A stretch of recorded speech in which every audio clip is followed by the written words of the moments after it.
I didn't mean to look. That's the thing that keeps replaying in my head, like somehow if I hadn't glanced over, my life would still be intact. I was sitting at a red light, half distracted, thinking about whether we needed milk. It was one of those dull, forgettable evenings. Then a car pulled up beside me, just close enough for me to notice the driver. And I froze. It was Daniel. My old friend. Someone I hadn't spoken to in years but would have recognized anywhere. I almost smiled out of reflex, until I saw who was in the passenger seat. My wife. She was laughing. Really laughing. The kind I hadn't heard in a long time. The light turned green. They drove off. I just sat there, hard hammering, getting honked at from behind. And in that moment, something in me shifted, not fully understanding yet, but knowing, deep down, that whatever I thought my life was, it wasn't that anymore. Before all this, things were normal. Not perfect, but stable. We'd been married for 12 years. We had routines. Sunday breakfasts. Quiet evenings. Occasional arguments about stupid things like laundry or bills. The kind of life you assume is solid because it's predictable. She'd started working later hours about 6 months before that night. At first, I didn't question it. Her job had always been demanding, and I trusted her. Completely. Probably too much. She'd come home tired, sometimes distracted. I'd ask how her day was, and she'd give vague answers. Busy, long, just work stuff. I didn't push. Looking back, there were signs. Small ones. Her phone always face down. Taking calls in another room. Smiling at messages she wouldn't explain. I told myself I was being paranoid. That marriages go through phases. That people get distant sometimes. I never imagined the distance wasn't random. It was directed. Daniel and I go way back. We met in our 20s, back when everything felt temporary and exciting. He was the kind of guy who could walk into any room and own it. Confident. Loud. A little reckless. We drifted apart over the years. Nothing dramatic, just life. Jobs, marriage, responsibilities. He wasn't at our wedding, but I remember inviting him. He never responded. I didn't think much of it at the time. Now, that memory feels different. Like a missing piece I should have noticed. My wife had met him a few times back then. Casual interactions. Nothing meaningful, at least from what I saw. Or maybe I just didn't look closely enough. That's the thing about hindsight, it turns everything into a clue. At the time, there was no reason to connect them. Two separate parts of my life. Until suddenly, they weren't separate at all. After that night at the traffic light, I didn't confront her immediately. I wish I could say I handled it with maturity, but the truth is I panicked. I started watching her. Not in some dramatic, obsessive way at first, just noticing more. What time she got home. How often she checked her phone. The way she smiled at nothing. I even checked her work schedule one evening, pretending I needed it for something else. She wasn't scheduled to stay late on most of those nights. That's when the pit in my stomach really formed. Still, I hesitated. Because once you ask the question, once you say it out loud, there's no going back. And part of me was still hoping, desperately, that I was wrong. That there was some explanation that didn't destroy everything. The second time I saw them, it wasn't accidental. I followed her. I hate admitting that. It makes me feel small, pathetic. But at that point, I needed to know. She left work around the usual time. I kept a distance, my hands gripping the steering wheel so hard they hurt. Instead of heading home, she turned toward a part of town we never went to. And then she pulled into a parking lot. He was already there. Daniel stepped out of his car like he'd done it 100 times before. Like this was routine. She got out. They didn't hesitate. They kissed. Not a quick, uncertain kiss. Something familiar. Comfortable. That's when the world really cracked. Because seeing it once might have been coincidence. Seeing it twice like that? There was no misunderstanding anymore. I drove home in a fog. I don't remember most of the drive. Just flashes, red lights, headlights, my own reflection in the mirror looking like a stranger.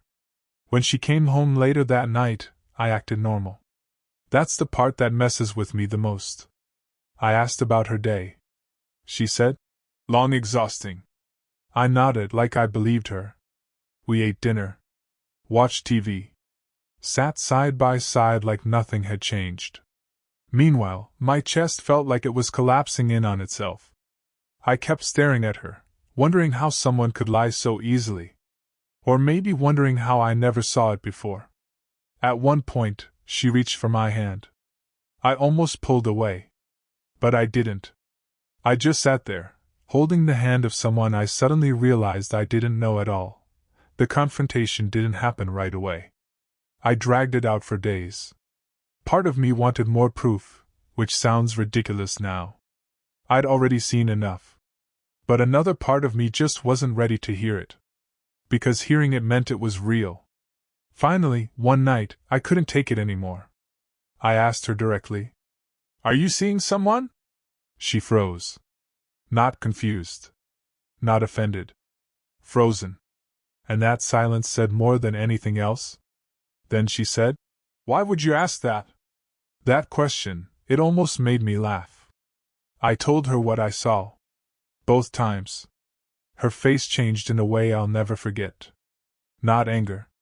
Not denial. Just resignation. She didn't even try to lie after that. That hurt more than if she had. She just sat there, staring at the table, and said quietly, "How long have you known?" Not, "It's not true." Not, "You're wrong." Just acceptance. I remember my voice shaking when I said, "Long enough." There was a long pause. Then she said his name. Daniel. Hearing it out loud made it real in a way nothing else had. I asked her how long. She hesitated. "About 5 months. 5 months. While we were still sharing a bed. Eating dinners together. Talking about plans." I felt something inside me snap. Not loudly. Just quietly breaking. I asked the question I didn't want the answer to. "Do you love him?" She didn't respond right away. And that delay, that tiny hesitation, told me everything before she even spoke. "I don't know," she said. That might have been the worst possible answer. Not no. Not even yes. Just uncertainty. Like I had been reduced to something optional.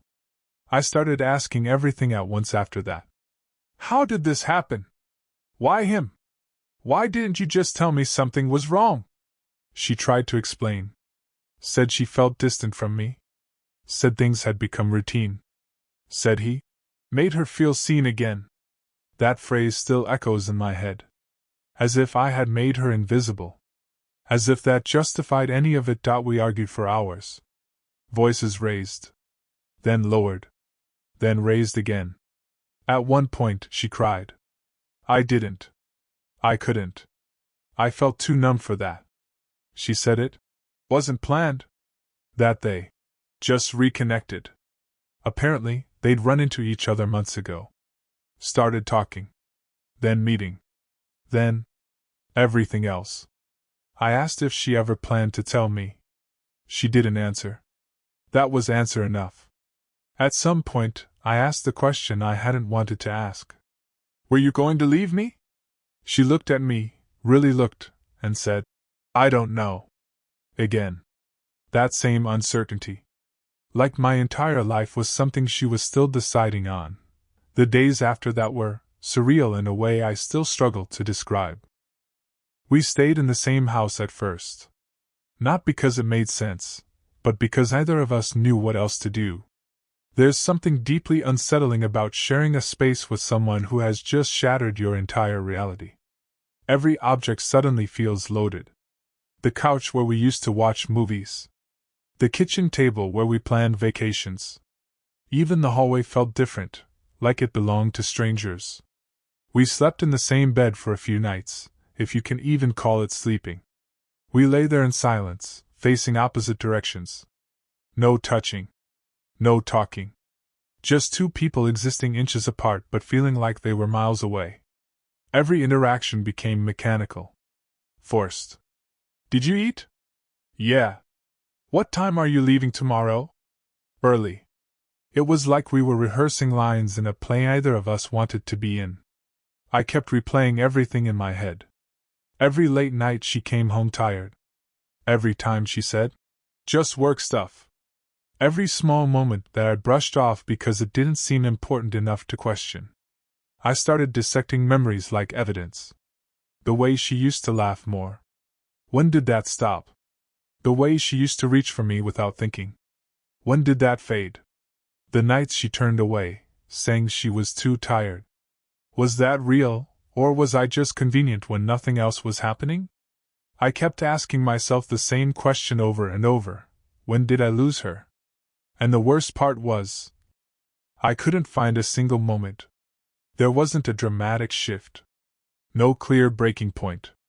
Just a slow, quiet drift that I didn't notice until she was already gone, emotionally at least.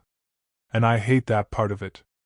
I hate how easy it is to look back now and see things that should have meant something. But at the time, they didn't feel like warnings. They felt like normal life. Eventually, something in me just gave out. Not in an explosive way. Not with shouting or anger.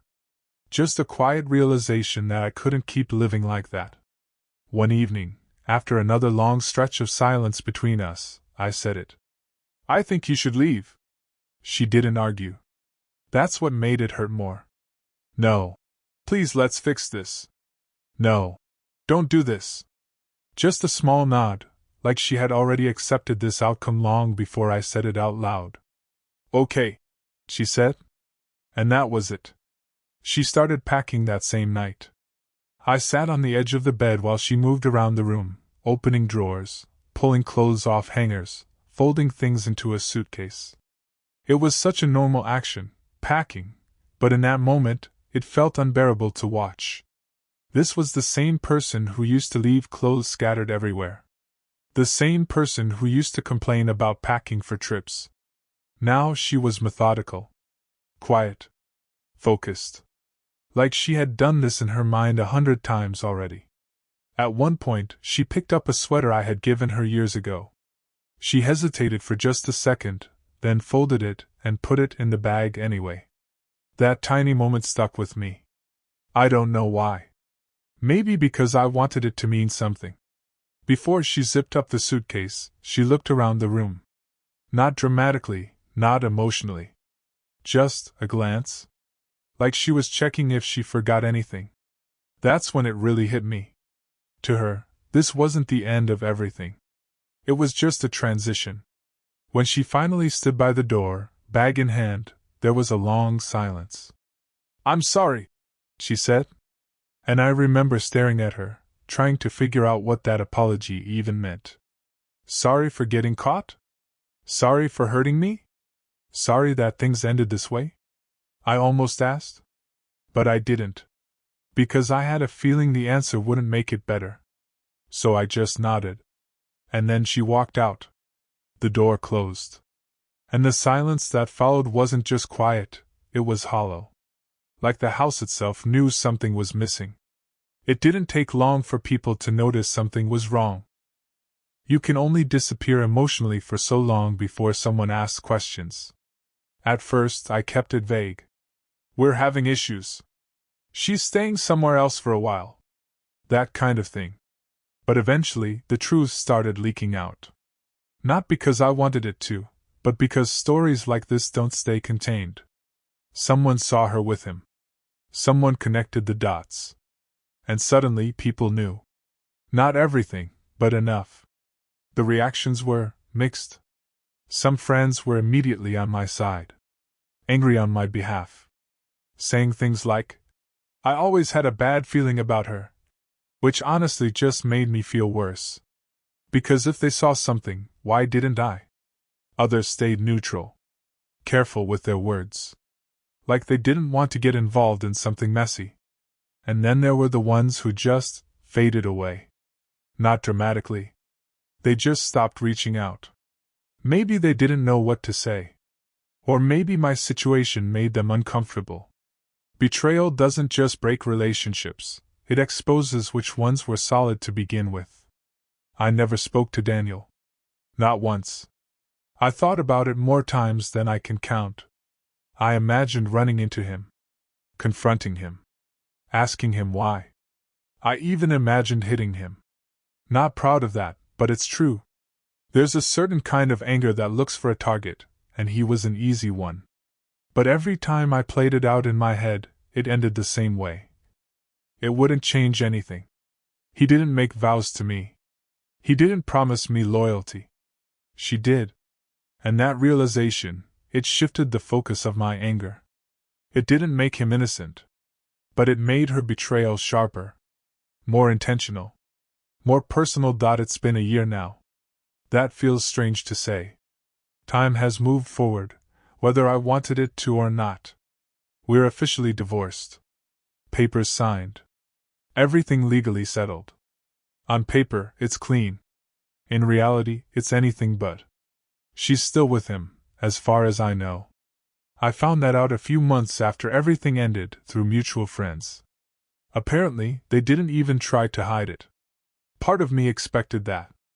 Another part of me hoped it wasn't true. I don't check her social media anymore. I blocked her on most things. But sometimes, information still finds its way to me. And every time it does, it feels like reopening something that never fully healed. Most days, I function normally. I go to work. I meet friends. I handle responsibilities. From the outside, I probably look fine.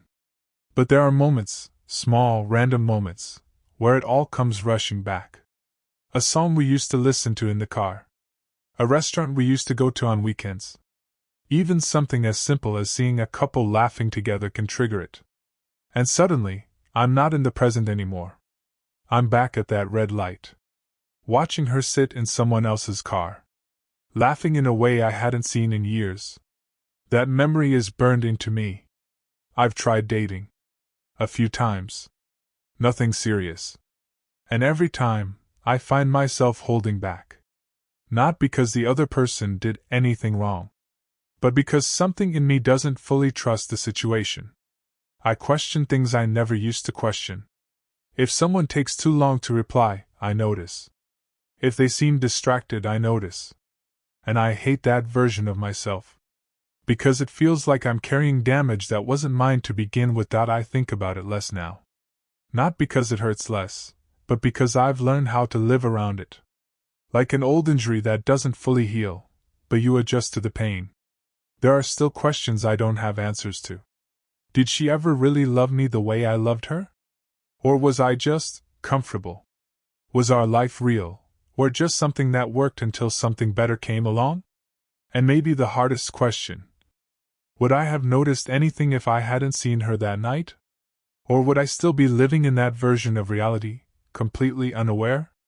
That thought scares me more than anything. Because it means I was capable of missing something that big. Of trusting so completely that I ignored everything else. If there's one thing this taught me, it's that ignoring your instincts has a cost. I ignored a lot. Not because I was stupid. But because I didn't want to believe something was wrong. Because it was easier to assume everything was fine. Because I trusted her. And maybe that's the part I'm still trying to come to terms with. Trust isn't a flaw. But blind trust? That's something else. And once it's broken like that, I don't know if it ever comes back the same way. I don't know if I ever will either.